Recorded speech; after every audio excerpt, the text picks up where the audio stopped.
Welcome to SoulWhat, a SoulTopia production.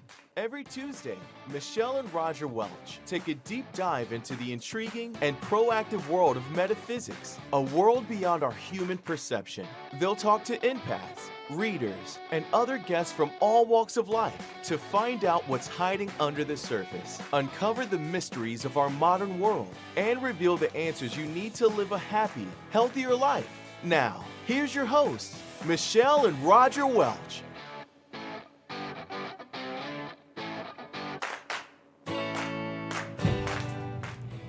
Hello, hello. How's everyone doing on this lovely day? Doing good. What about you? I'm doing great. And that's the answer I'm supposed to give? Yes. As long as it's true, I guess. Yeah. No, I'm just doing horribly. No, I'm doing really well. She's been busy. She's been writing. She's been reading all week, doing readings up here. Doing readings and then reading to write. And I prefer the reading to the writing. I have a book due, the second draft, on the 19th.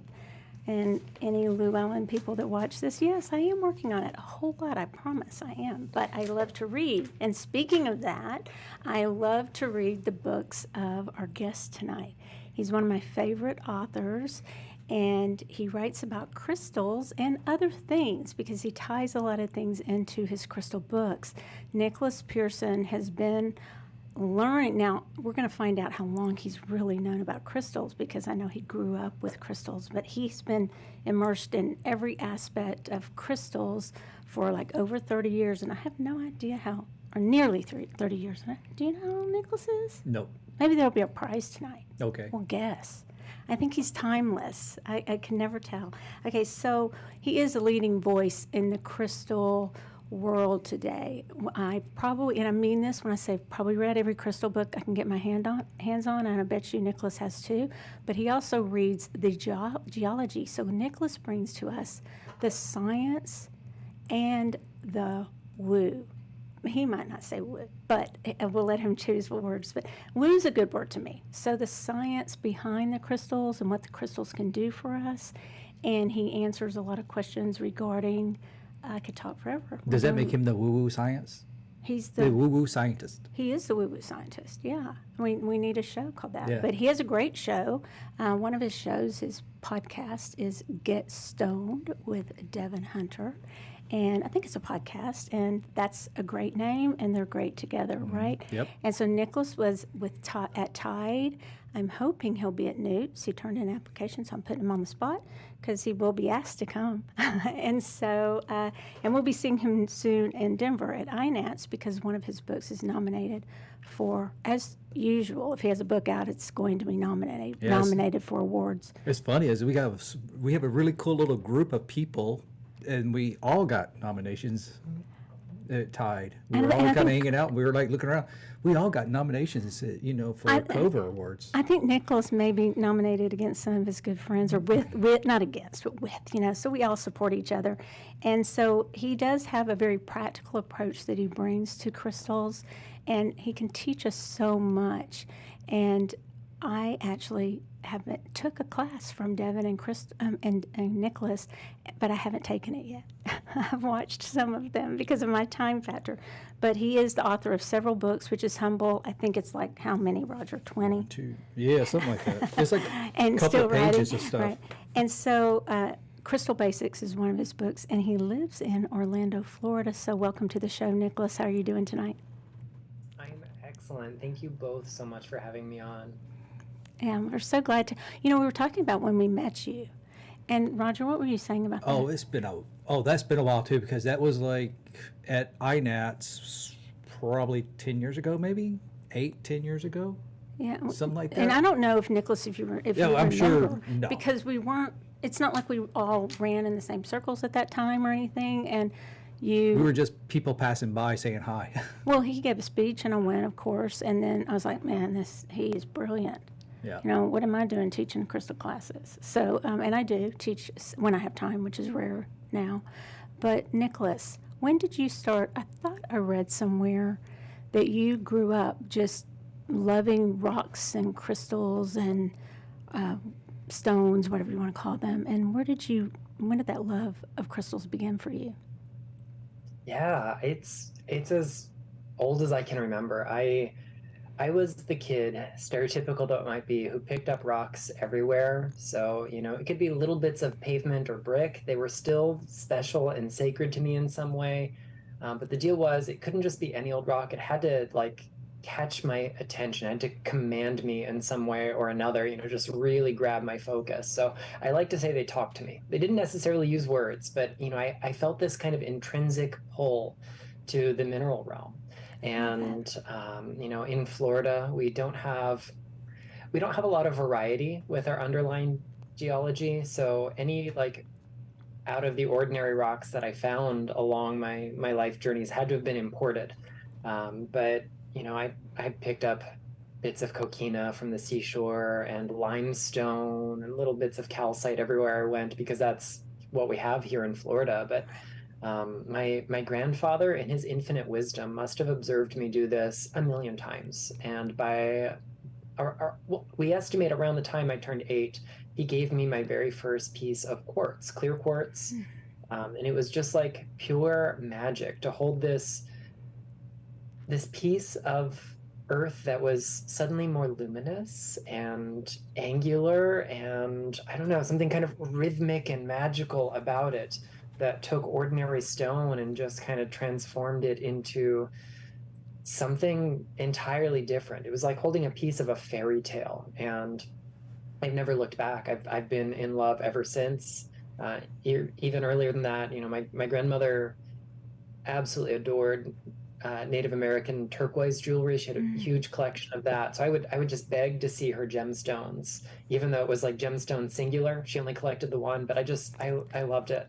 Yeah. And that is a love that has stuck with me for almost 30 years now. I'm 37 currently. So, I've been collecting proper minerals, we'll say, for 29 years, but picking up rocks even longer than that.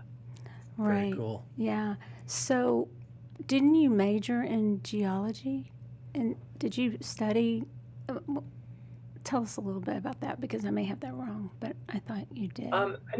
I tried to. I tried to get as close as I could. I actually went to school for music initially, a love that I'm kind of coming back into this year after many years of it being kind of shelved.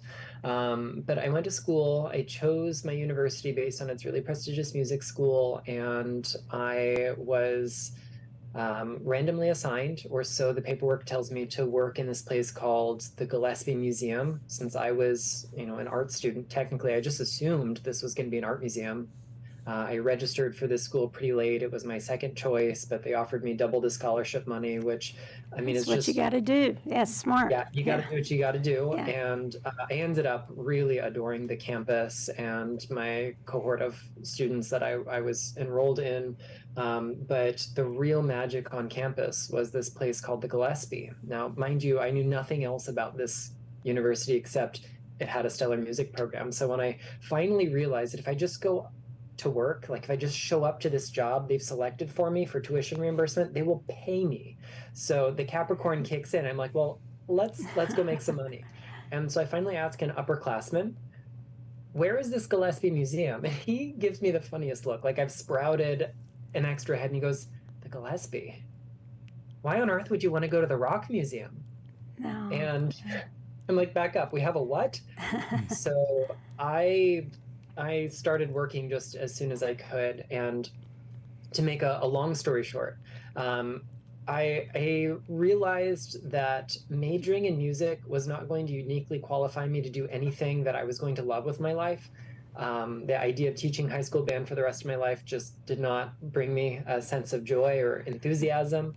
But I really loved the work that I did in the museum. So they convinced me to defect and to come to the dark side. And my university had no geology program. We taught one geology class, Geology 101, better known as Rocks for Jocks. It was an easy, physical science kind of course. Yeah. So my boss's boss at the museum was the curator, but also the head of the Earth and Environmental Science Department. And we bonded over our shared love of rocks and minerals by working in close proximity. He was also a linguist. a more professional one than I will ever be, but we had a shared love of language. And he said, why don't you just come do this? We'll make something up. We'll do independent study for anything That's above and cool. beyond Geology 101. And, we'll declare your major as environmental science because that's as close as we can get, but we'll give you a special focus on earth sciences. And so that was the plan. And then I ran out of money. So it was a great plan. It never fully materialized. Well, yeah, I mean, we understand that, but you do have such a wealth of knowledge from the geology standpoint. I will tell you that I went to undergrad at Texas A&M University, Gigo.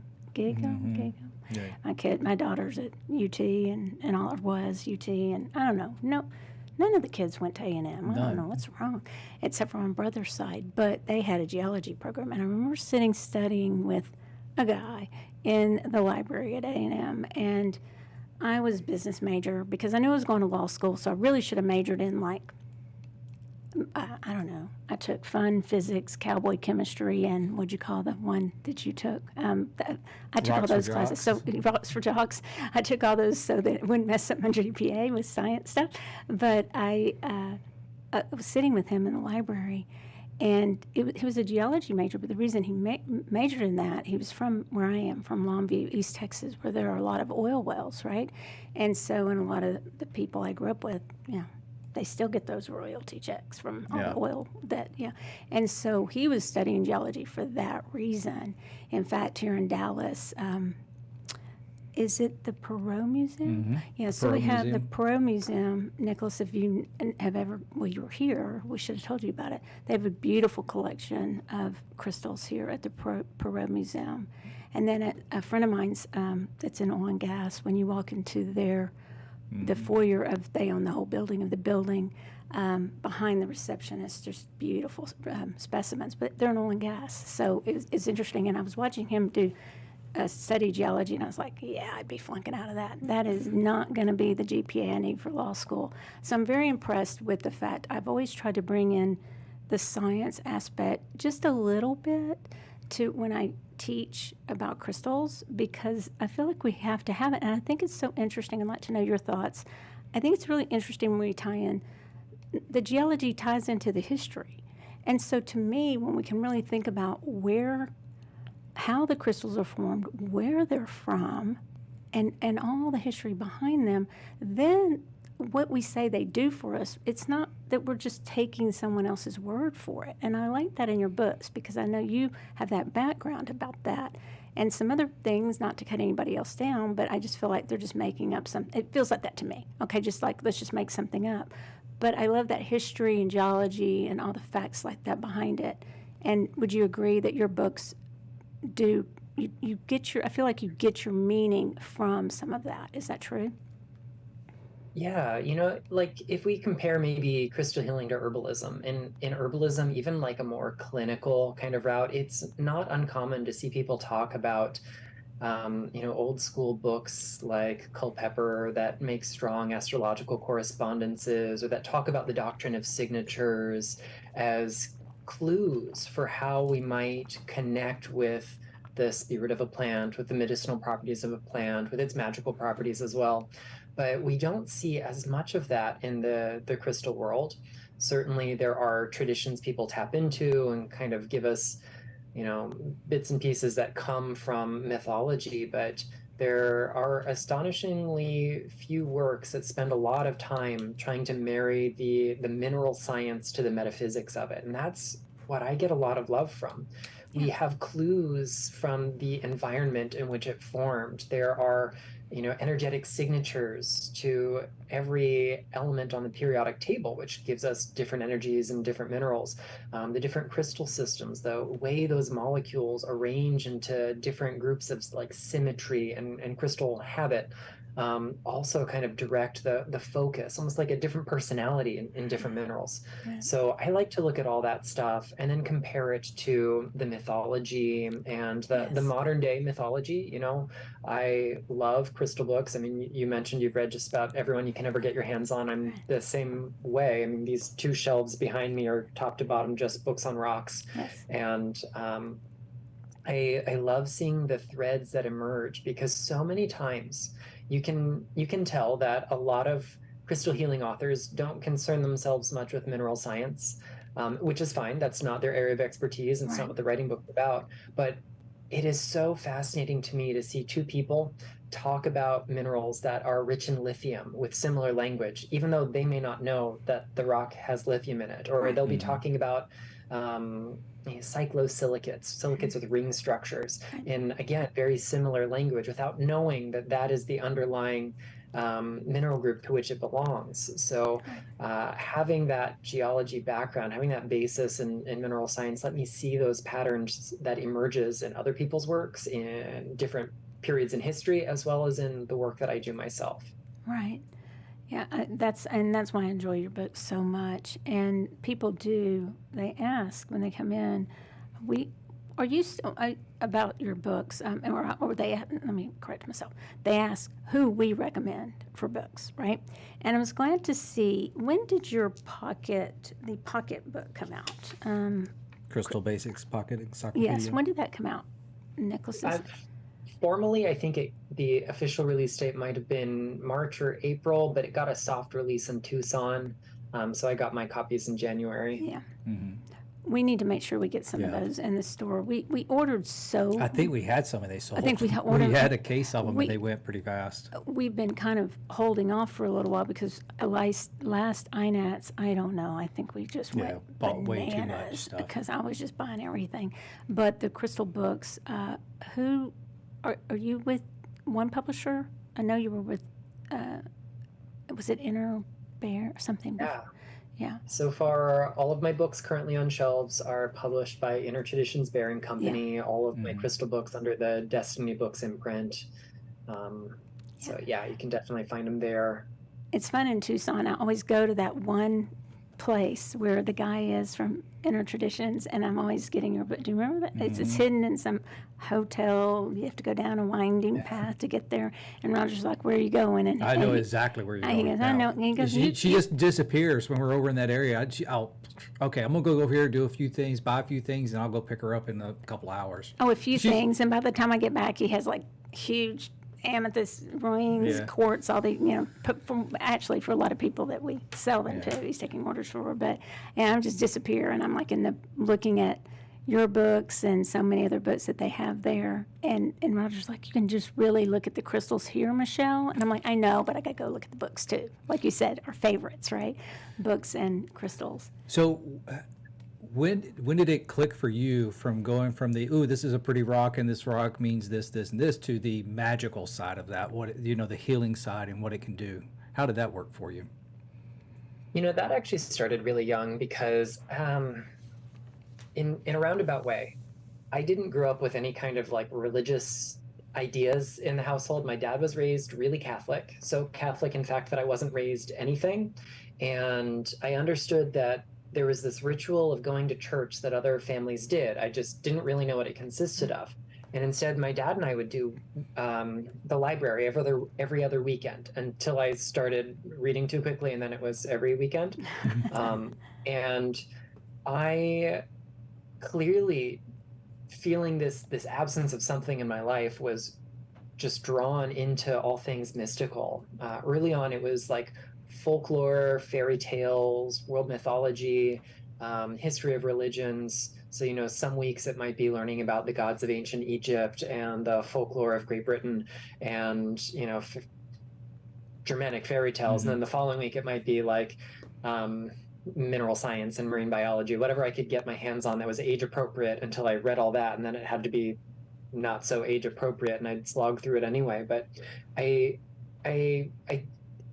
guess I just kind of took it for granted that I saw very soon that the parallel worlds of spirituality and science are doing the same thing for us as humans, and that's helping us understand the world around us, to make meaning out of things, to see patterns, and also to help us understand how we relate to those patterns, how we build relationships with the universe around us. And it's different symbol sets. One is qualitative and the other is supposed to be more quantitative. But by the same token, I mean, it's really all about meaning. And if there's no meaning behind it, we wouldn't have pursued either of these things for so long. So I've always just kind of had a foot in each of those worlds, but I didn't always have the language to describe that. And because I loved rocks and I loved, folklore and mythology and magical kinds of things, when I was a teenager, I found out that like crystal healing was a thing people still did. And in fact, in some places it was more respectable than others. And people were continuing to write books about it as a living, breathing practice. And I found that to be like the ideal intersection between science and spirituality for me, because it's a subject matter that I already love. And I would pursue the science of independently. I would pursue the spirituality of independently. Like neither of those is dependent on the other, but the fact that I can let them enrich one another brings so much more meaning to my life. Yeah, I find, and I say it a lot, and this isn't exactly what you're saying, but it's been a while, but we had a quantum mechanics author on here, Hakeem Olushe, and he was talking about, and I had just written The Magic of Connection, and my first book, which talks a lot about energy and all being one, all those principles, and I asked him, and I've talked to him since. He's on LinkedIn, and he'll answer you. He's a really great guy. Is he still on that cooking show? I never watched it, but apparently he's really I don't think funny. it's on Netflix now. He's really funny. Yeah, and he's on some other show now. I forget which one it is though. So I always, afterwards, I asked him on LinkedIn, so what'd you think? Did you read my book? And he's like, yeah. And I said, what'd you think? Because and I feel like metaphysics and spirituality, maybe what used to be two fringe things, spirituality in a sense of the way we practice it as opposed to religion, but like metaphysics and those are coming closer and closer together. Kind of what we're considered maybe fringe science, a fringe faith in a way. Not that spirituality, I mean, it depends on how you define it. Getting a little closer together. They're coming closer together. Becoming more mainstream. And what they support each other. And so it felt good to know with him he went to Stanford, I believe is where he went. And I'm not sure where he teaches college now, but he teaches, well, maybe he teaches. But I think that you saying that crystals were the perfect thing for you to use to bring that together, I think that's important for anybody who really is searching for something. And a lot of people have been coming in the store since the pandemic, and when they could come in, or coming curbside when they couldn't. But I think it's something important to know that crystals would be a good thing to look at, because a lot of people are like, oh, and I don't know if you've heard this, Nicholas, but I have a lot, and it didn't irritate me because I just know they don't know what they're talking about, but they'll be like, oh yeah, I started with crystals on my path. Have you ever heard that? And it's almost like crystals are like the beginner entry level to, spirituality. And I'd like to know what you hear about. Have you ever heard that before? And how do you respond to that, if at all, when you hear that? I think at this stage in the game, there are so many inroads to spirituality, as a big umbrella. And my job is to celebrate all those inroads. So, whether that's starting with crystals and moving on to other things, sticking with crystals and, taking the practice as deeper as far as you can. Maybe it's just collecting them because you appreciate the beauty of them and the history of them without wanting to get into the woo. I mean, whatever your doorway in, like, let's celebrate that. So, I think crystals attract people who are beginners because it's tangible. The idea of meditation, of spell work, of ritual involves a lot of abstractions. And when you're so used to, in our kind of dominant overculture at least, not having to deal with those abstractions on a personal level, like it is somebody else's job to interpret those and to give you an interpretation and a set of ideologies or rules or ritual actions that you undertake according to those intermediaries. But with crystals, like, you put it in your hand, like, here is the power. I don't have to outsource that. Nobody else has to be the go-between for me. I get to have this personal experience. And I think that's part of what draws people in. And I think that's a really powerful thing, that it gives us a concrete manifestation of the same themes, the same goals, the same answers, same questions we've got elsewhere in the universe. It's interesting too that sometimes we do we'll put our crystals down for a while, some of us, and maybe we'll become interested in something else. I've been having this ongoing thing with my ribs and my back, and Matt, I don't have the picture, but if we get a hold of it someday, we have to show it. Roger put this big lidocaine patch on my back the other day, and I had these crystals that I decided which ones I needed. I wasn't going to look it up. I was just like, okay, I know which ones I need. And so it's hilarious because he put this square lidocaine patch. It was huge. Then I had the crystals all underneath it. And then I had It's like some one on of the front. big ones, like 5x7. It's a prescription And lidocaine patch. Then it, had crystals lined up around it and taped on, And then later on the side. Later I was like, oh, what's this? And when I broke my rib, I did the same thing. Do you remember that one summer? I just wore like, I don't know what I felt at that time. I felt it needed to be green calcite, but and I wore it like with my swimsuit all summer. There's like tape, the 3M tape that we use, and just all over me. And I realized that going back to really working with my crystals for myself the other day when the back hurt so bad, and it was nerve pain is what it was, and it really worked. And I think that's an important thing to know that like you said, it's not entryway, and I don't think we have to judge anything like that. A lot of people come into our stores because they are interested in essential oils, and they might never would have walked into our store before, but they have learned about essential oils, and then they'll venture into something else in the store, not because we push it, but just they become interested. So, yeah, I want to ask you some questions about some things that I've heard, and I wonder how you feel about them. And some of them are old topics, but I think our listeners might enjoy hearing about them. And if you want to say I take the fifth, you can, but I think you'll answer them.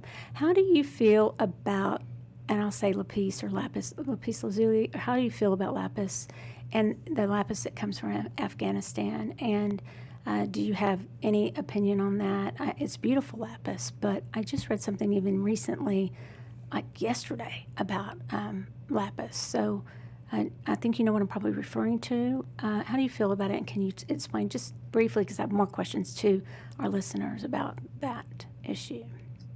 Yeah, so, there is some controversy regarding the sourcing of lapis. And, the truth is that when we talk about the ethics involved with minerals, the answers are complicated at best.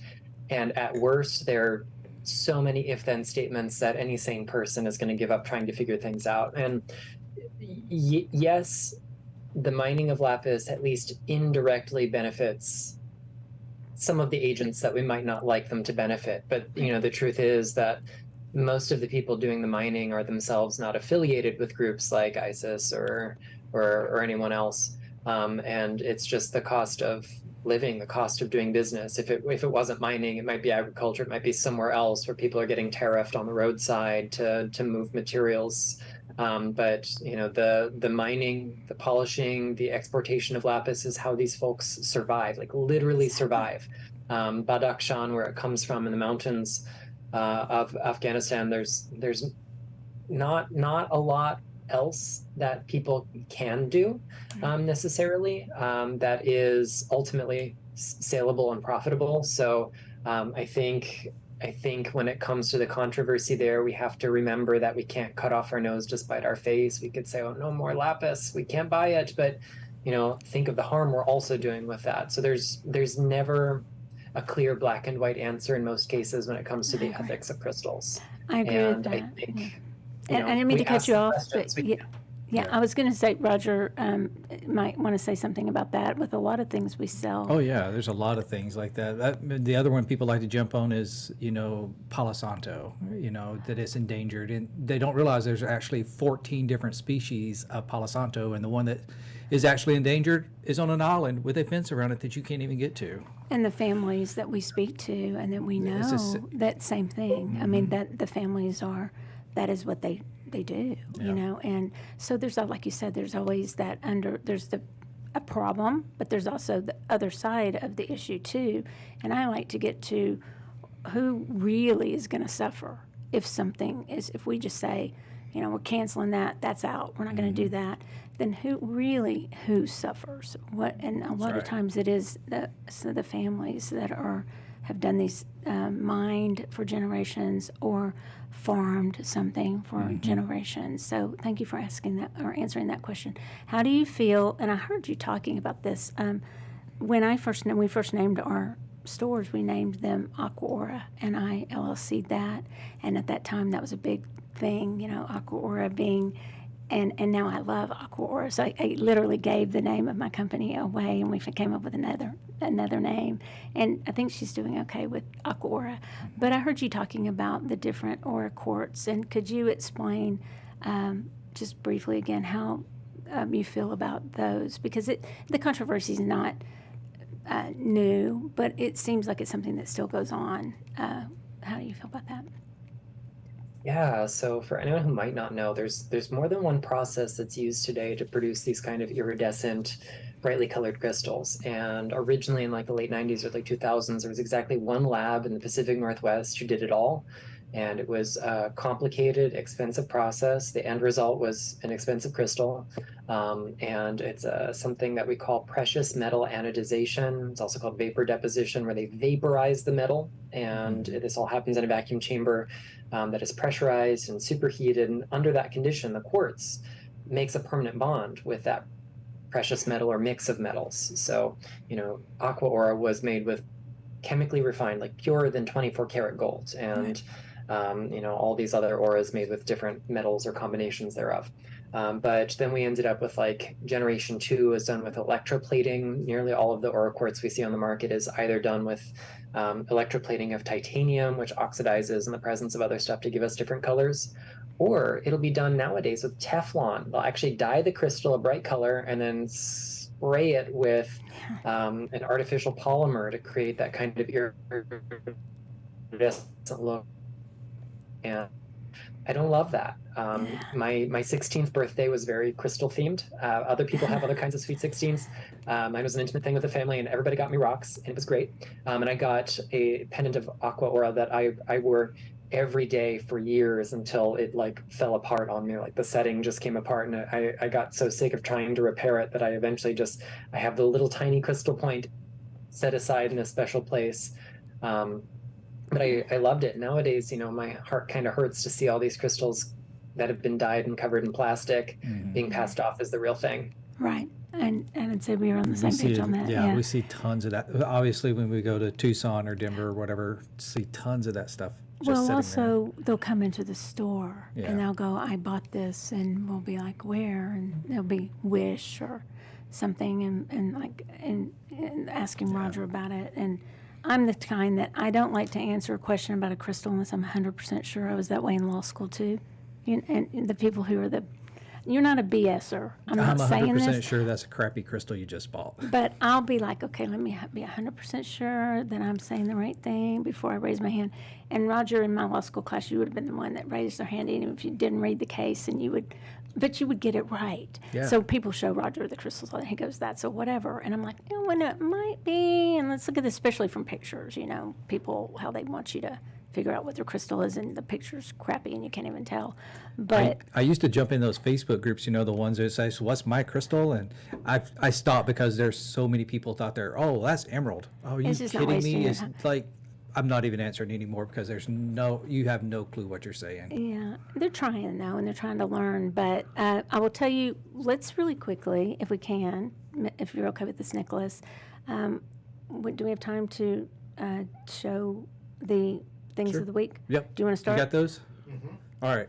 So which one do you want to show first? We'll do them fast. So each week we started this new thing where we actually ask our employees that are working and in the store, and it's like, hey, what's your favorite item this week? So which one you got first there, Matt?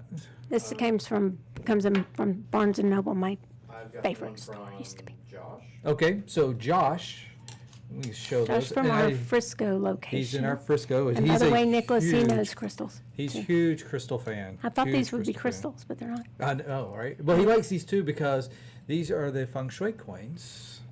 Okay, the coins, for helping for manifesting, things like that. But Josh is also an amateur magician. Because he's either worked in a magician shop where he was ran the magician shop, so he knows all the little tricks and stuff, or he knows a lot about crystals. Yeah, he You know, does. so that's what he likes. But he takes the coins, and because we have that money tree growing up there, and he loves to put these on the new sprouts of the money tree, and the money tree grows through it, and it, you know, as the stem is growing through, it actually gets bigger, and you just have the coins hanging all over the tree. Then We have a picture of that up on Yeah. stream right now. got that? For people to see. And the money tree actually was given to us when we opened that Frisco location Yep, in that's Nicholas. it. We opened that location during the pandemic. 2 years ago. Roger opened that store. It's a really, all our stores look different, but it's really beautiful. And how many, it took you what, 2 months to open it? Less than 2 months. They approached us and said, we've got this spot, do you want it? And it was great, it's in a great area of town. Okay, Actually so- signed the contract while we were at INATS, signed the lease on my phone and sent it back to them. And Yeah. then when we got back, started doing all the stuff. All right, so who else from? And then, then here, Lizzie picked out is actually the Lizzie's our daughter. Groovy Vibes incense. Now there's a whole series of different ones of these scents. These are actually hand dipped incense, so they are actually dipped in essential oils.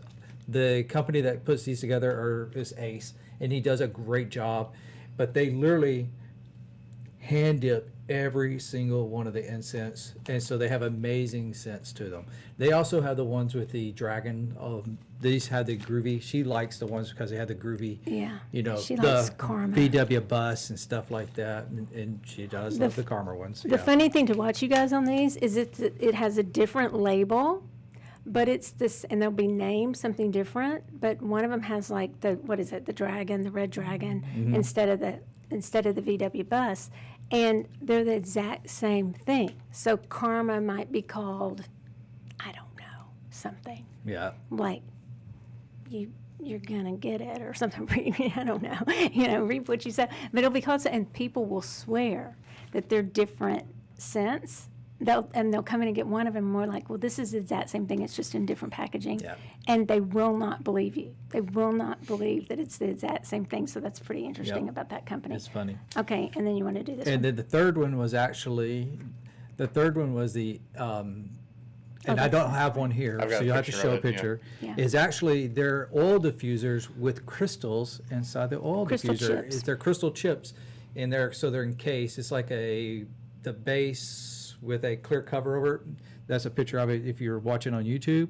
And so we had rose quartz, amethyst, green aventurine, and I think there was tiger's eye also. We sold all the ones we had at the Carrollton location, and this actually came from us from the Bishop Arts location from Bree. She's So the one Bree that picked this one and selection. sent this one in, yeah.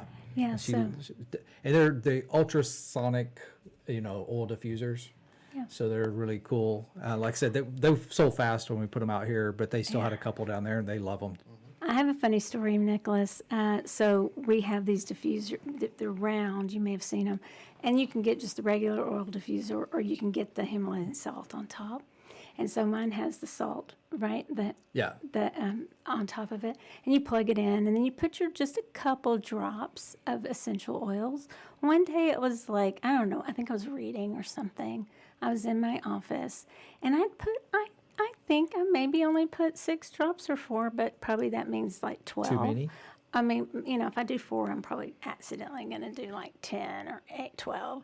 All of a sudden, it started smoking. The whole thing that starts smoking, the whole diffuser, and were you Yeah, here? yeah. And I was like, I said, don't tell Roger, because clearly the essential oil, and I was like, is it supposed to do that? No. Is it, and they were like, the people working in the store floor said, Michelle, no. What have you done? I was like, I don't know. Maybe I put a little bit too, and they're like coughing because the essential oils were so strong.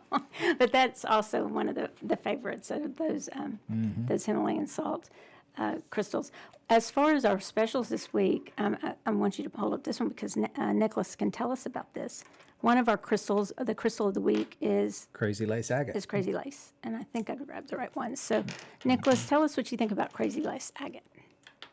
Oh, agates are so charming. I think they're some of the unsung heroes of the gemstone world. They're simultaneously like very, very humble because they form so frequently, and yet, like fingerprints, like snowflakes, no two are the same. And there's something about agate collectors who like they're all in when they focus on agates, because no two mines, no two veins in the same mine are going to be identical. What I love about the crazy lace agates, they're what we call a fortification agate. So they form kind of like from the outside in versus nucleating from the inside out. And the agates that do that tend to be really good at helping us enforce healthy boundaries. They can help us kind of sift through the layers of the psyche, of the mind, of the stuff we got going on that we normally sweep under the rug to get a clearer idea of how it got there. I think that they're really great stones for creativity and innovation, because the boundaries, the zones between them are not perfectly level and parallel like we see in so many others, but they're lacy and frilly, hence the name. So they're a great one if you just got to get the ball rolling and you need some help with some creative problem solving. It's one of my favorite stones to go to. Oh, great. So that one this week is what? Buy one, get one free. buy one, get one. Is that what that BOGO thing is? I never Yes. know what that Buy means. one, get yeah, one. I'm always behind on that kind of stuff. I never know. Just spell it out for me. All right. And so then we had, just really quickly, I'll just tell you, the bracelet of the week is the Archangel Gabriel bracelet that we've had. It's one of our first bracelets we ever made. Made it It's like got 12, carnelian 13 years ago, on it, 14. and the carnelian just seems the Archangel bracelets have evolved so much over actually at INATS. I don't know how many years ago. That's when somebody came to 12. us, and like nobody was selling them, and but our bracelets still sell like the wildfire around here. Mm-hmm. And then the other thing that's discounted this week is the opium incense, right? Yep. Yeah, The Sate so- opium incense. It's also buy one, get one free. Yeah. So let's talk a little bit about your book, and then we'll go into, because time's flown by. Oh, did we want to do a giveaway, or we want to wait on that, Matt? You can give a giveaway real quick. That way they can answer. We are watching on the YouTube channel for the answer. And actually, we'll give away one of those bracelets there if you want to. You want to do that? You want to let them just pick? All right. You can pick what we have on the table here, which is the bracelet, some crazy lace agate, some Bracelet, opium crazy incense or the lace, love incense, coins, whatever. coin. But here's our question. Nicholas said his grandfather gave him his first crystal. What crystal was it? I know. I wish I could win. Yeah. So we'll be watching, and now you can ask your question to Nicholas that you were asking. I forgot what I was asking. Oh, I was asking about his book. Yes. So, what book are you nominated? You're up for an award. Cover. I say cover. Lacey got it. Lacey, Clear winner. quartz. Lacey got it. Mike missed it just a little bit. He said citrine. He was just a little off. Yeah. So Lacey's the winner. But he likes your bow tie. Well, thank you. Yes. It's my cousin. He was actually watching tonight. I mean, it must be between flights or something. Is it Michael? Yeah. Oh yeah. He's been watching. Well, hopefully you're flying that plane, and while you're watching, if you're flying a plane, just make He does that a lot too. Yeah, just make sure you're watching like the road. Did y'all not even laugh? They don't even laugh at me over here, Nicholas. They laugh at each other all the time. So here, I'll make you laugh. Here's the little guy that we were talking about last week. Can y'all see?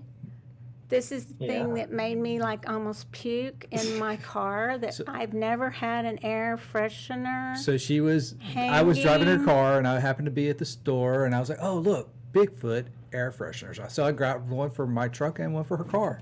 And I stuck it in there and didn't tell her. And I said, "Who wants to smell a Bigfoot?" And you said it's like coconut. It doesn't even They don't smell. have Bigfoot in it. I told you that. In Yeah. Florida, they have skunk apes. Yeah, so these guys are planning Roger. Well, actually, Matt, our producer, is planning Roger's birthday party. Wink, wink. I'll have to get to work on that. Man, you got on that button so fast. Like you're over there, you're tired, you're drinking your energy drink, and the minute I said Matt's planning the birthday party, man, he's up reaching for that button, going, "I'm not so sure." Right? How many RSVPs have you had for for Roger's birthday? I've had 0. I guess nobody's a fan. Nobody's.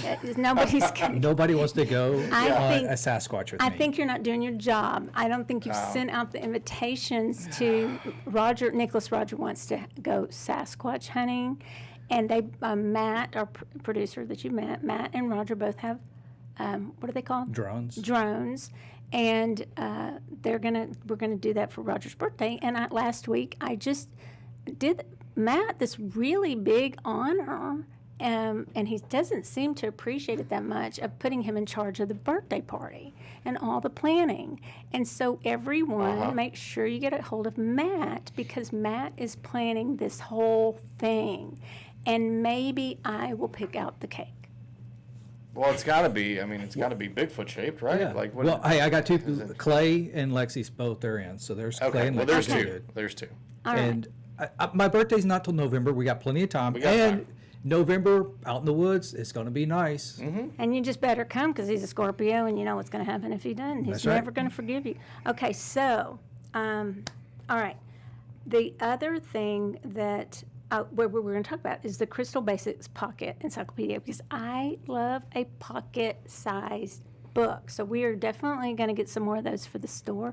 What book are you nominated for to win an award? I know you're a finalist at INATS or Cover, or whatever it's called.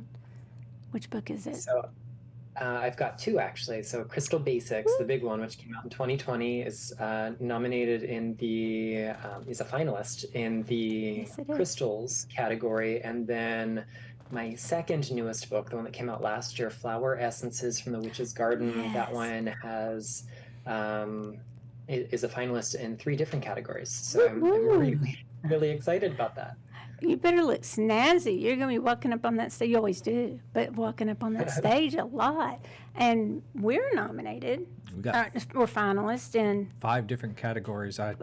Yeah. but my book's in paranormal. Yeah. So it's interesting, Spirits Unveiled. And it's been interesting how much that's taken me into the paranormal world, which is lots. really interesting. Okay, so what else? Anything on that you want to ask Nicholas? Oh. You're going, I take it. You are going Because to I be had- there or not be there? Are you going to be in Colorado, Nicholas? I will, yes. Okay. All right. Yeah, because I saw Matt. We need to go. No, y'all need to come. It will be fun. I texted Matt earlier today, but then I got Matt busy and I got to text him again. So I'll text him later. And ask. Matt and Devin. But they both are. Matt and Devin both are up, and you've done a lot of stuff with Devin. Devin Hunter, we're talking about, guys. But what all did you do? And y'all have something coming out soon too, right? Together, or is it already out? Well, we've got a few things in the works. We'll say we started a podcast, video cast on YouTube earlier this year called Getting Stoned, as you mentioned in the intro. And we're going to repeat the Crystal Magic Intensive, add some new content to it, mix some stuff up. So we're going to do that in the fall again, which is the course that Michelle enrolled in. And then we had such a great time hanging out and chatting and strategizing about the things we wanted to accomplish. And it turns out we had a few things on our respective lists that were so aligned that we might be teaming up for some other stuff. And I can't really say more, but I actually just got a text about that from Devin a little while ago. So we have some irons in the fire. We've got some creative stuff that we're gonna see if we can't birth soon. Well, would be I mean, great. as soon as possible. Well, whatever that means. That'll be great. And you can't keep any secrets from this psychic mind. So I will get to the bottom of that. So that's great. I'd love to see y'all team up and do more things, because we've had Devin on too, and he's just awesome. What? So we have quite a few people just watching, and some of the people watching, they're, been around crystals a lot. Some are kind of newer. What would your go-to when you're telling people or talking about it and they want to know, what should I start with? What are your go-to crystals just to tell people to start with, get them into it, kind of an intro into it? So usually I try not to have a kind of canned prescriptive answer for this, because it's way more exciting to start with what excites you than what excites me. Now, if it's the same rock that excites us both, great, we're gonna have a great conversation. But I love watching people light up when they see or touch or hold or pick up whatever that first stone is that really makes them light up. But if you're, at that point, you're overwhelmed by choice, you have no idea where to begin, I would say start maybe by getting to know the quartz family. Doesn't mean it has to be the one that you buy or get started with, but I think that's usually a pretty good place to get started. And you've got lots of variety. You could do macrocrystalline varieties of quartz like clear and smoky and amethyst and citrine. You could do the microcrystalline varieties like agate and jasper and tiger's eye and all sorts of other stuff. So you got plenty of options when it comes to quartz. I think another one that's really beginner friendly and is really good for opening the doors to perception is labradorite. So, labradorite's got this beautiful iridescent flash to it that kind of magnifies the light that we are, the light that we shine in all things that we do. And that's a great one for cultivating a sense of wonder and joy as well, because how can you look at this thing and not be amazed? I still remember, I still have my very first piece of labradorite, which I got when I was, I don't know, sometime in middle school, so not very old.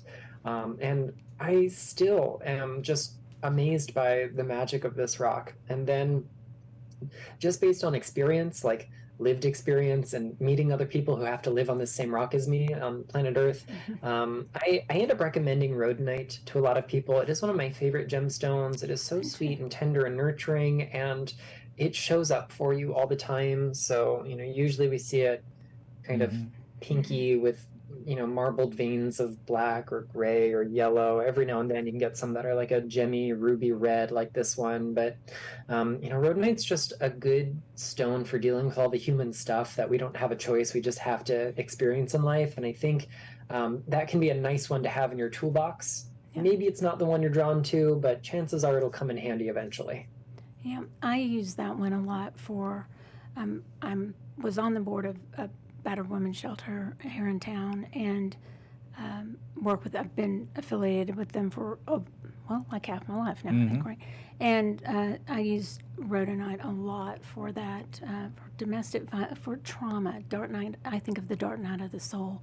Whereas that rhodochrosite's a little gentler and more bringing in the unconditional love, but the rhodonite really kind of helps us heal, I think, too, from, like you said, just the things we have to, we live through here on Earth. It doesn't always have to be trauma, but sometimes it is, I think, and it really has helped me with that, actually.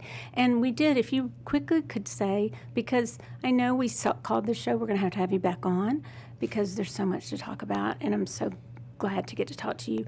What would be your go-to stone? And I know you just said not, it'd be different for different people, but for those who are interested in developing their intuition, maybe, they've read some of your books, they've read maybe Matt Oren's book, Psychic Witch. What crystal might be really good, do you think, for that? One or two? We could definitely come back to labradorite because it kind of opens the gateway to perception and allows us to show up and experience and witness without taking on. And especially as we really magnify our intuitive and psychic faculties, especially if we identify as an empath or a highly sensitive person or just kind of, sensitive generally, it's easy to take stuff on. So this is a crystal that not only boosts the perception, but also creates a filter. So you can perceive it and not carry it home with you at the end of the day. So I think that's invaluable for people getting started. And then you can't go wrong with amethyst. Amethyst is a stone of wisdom, divine connection. It's a violet member of the quartz group. And it is one of the most foundational stones for awakening our kind of latent psychic and spiritual capacities. So I think those are two really broad spectrum rocks that are good for most people. And, of course, what you love should always supersede that. If you really find that azurite or humite or cleanoptilolite is what gets your psychic senses tingling, then use those instead.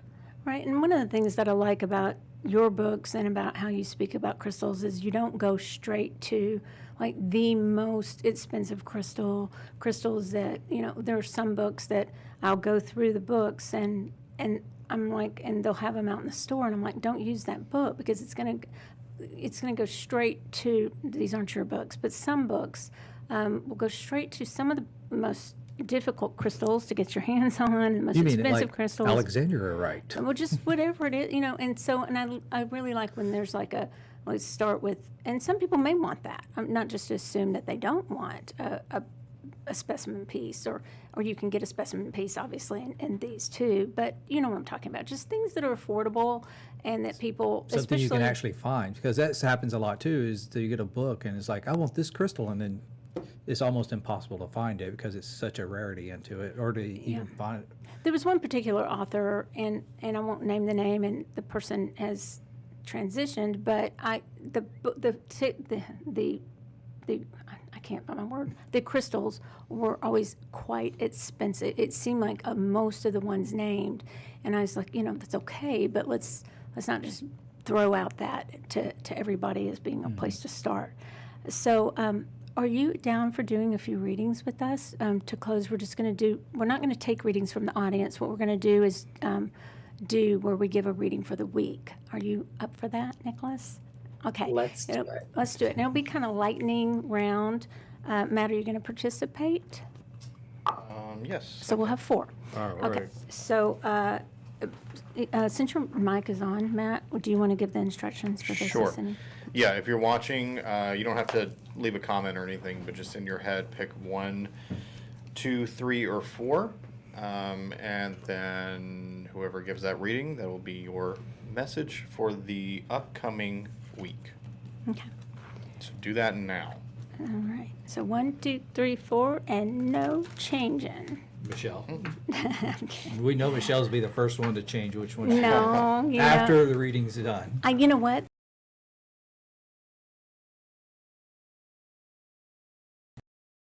One, 2, 3, 4, whatever number, and it was everything in me. I didn't pick 2, because I always pick 2, and I was like, I'm gonna pick another.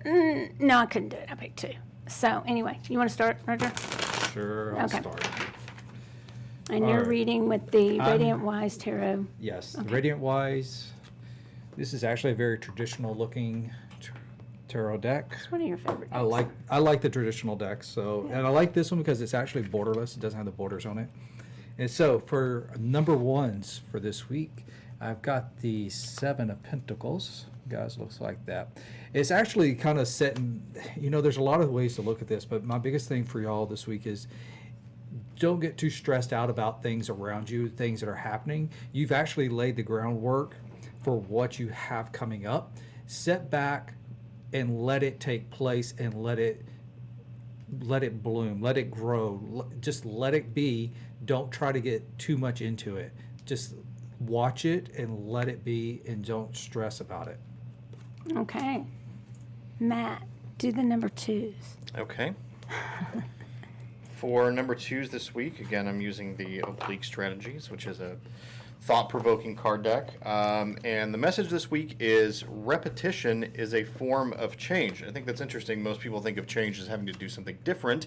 But maybe this week it's time to try that thing again that, I don't know, perhaps you failed at last time, or didn't work out quite the way you wanted it to. I think maybe, I don't know, this could be a message for people who were feeling a little stuck or feeling a little defeated by something that didn't quite work out the way they wanted it to. So it's time to repeat yourself, try that again, and see if you can manifest different results.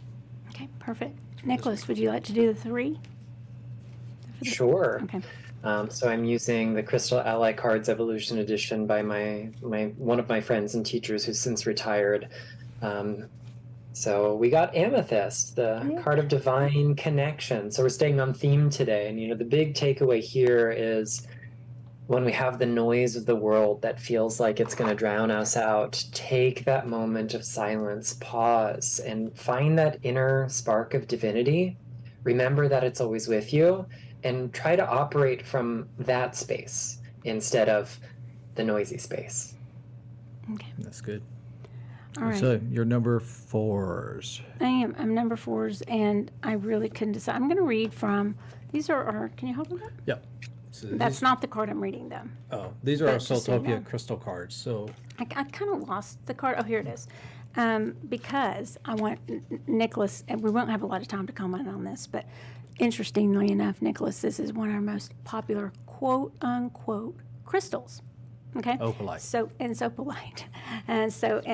And Nicholas can explain that if you want, but we won't get into it all right now. But here's what I wrote for you guys for opalite for this week. It says, and I'm going to see what jumps out to me most. I really, in my book, The Magic of Connection, refer to a lot of things that help you not absorb others' energy.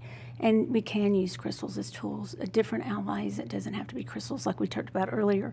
But opalite can do that for you sometimes. It can just like, and the feelings and thoughts and the things that are just racing through your mind, it kind of can run interference for you when you have some challenging people, places, or things that, and the emotions that come up. It's just really soothing to hold. It's very much like moonstone, but it's not moonstone at all. And opalite, you want to explain, Roger or Nicholas, briefly? Go. Let's hear Nicholas, like I like really to hear quickly. your explanation, because opalite I know is what I not- tell everybody. Opalite, it's funny that out of our quote-unquote crystals, opalite is one of the most popular. So what do you have to say about opalite?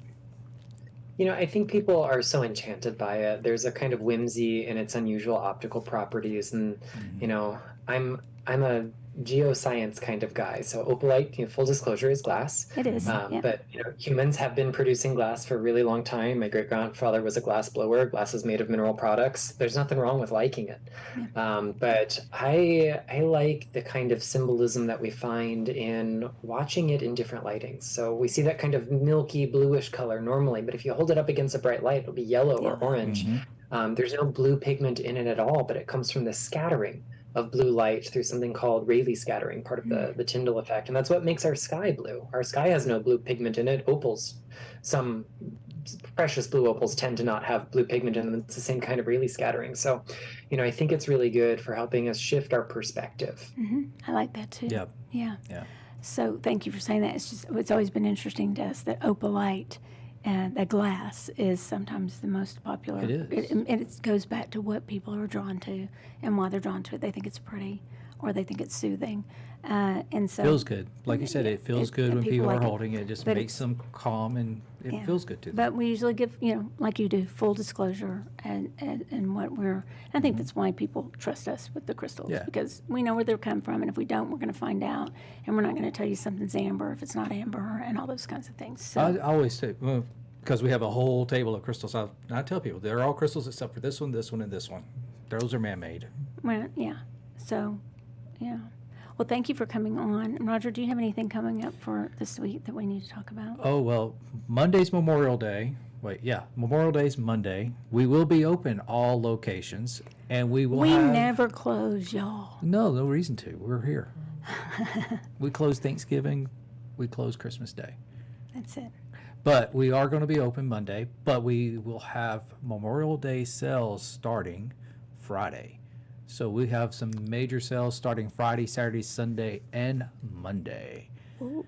Yes. So we'll send that out Thursday. We'll let everybody have a sneak peek of what it is so you can get ready and jump in the car and run down here Friday and get everything. Okay. Is it sale online too? Well, it's hard online to do the same type of sales, but we are going to do a sale for online, which will be a straight percentage off everything online plus free shipping. And that's a great deal. Yeah, so it'd be a good deal to order online. And Nicholas, can you tell our viewers where they can get a hold of you and the information regarding getting your books and things like that? And yes, you guys, we will have more of his books here in SoulTopia. We promise. Okay.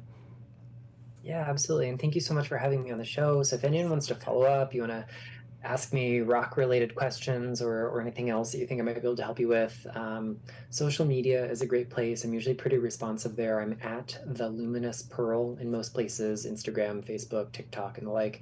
And you can also find me via my website at www.theluminouspearl.com. Perfect. And we look forward to seeing you at INATS, and we'll try to talk all those other people to come so we can have a really fun time. Exactly. And, yeah.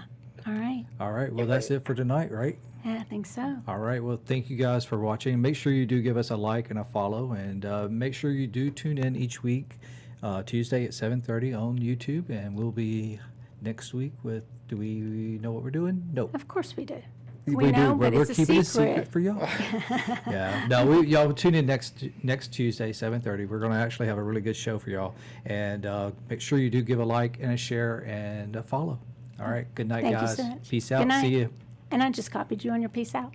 Good night. It's better than a half peace out.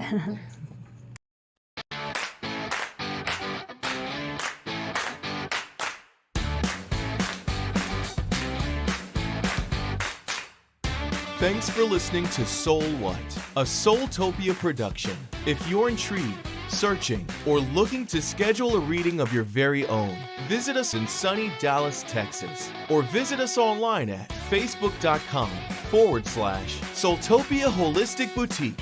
And if you like what you heard, subscribe, rate, and review on your favorite podcasting platform to be the first to hear new episodes every Tuesday at 7:30 Central.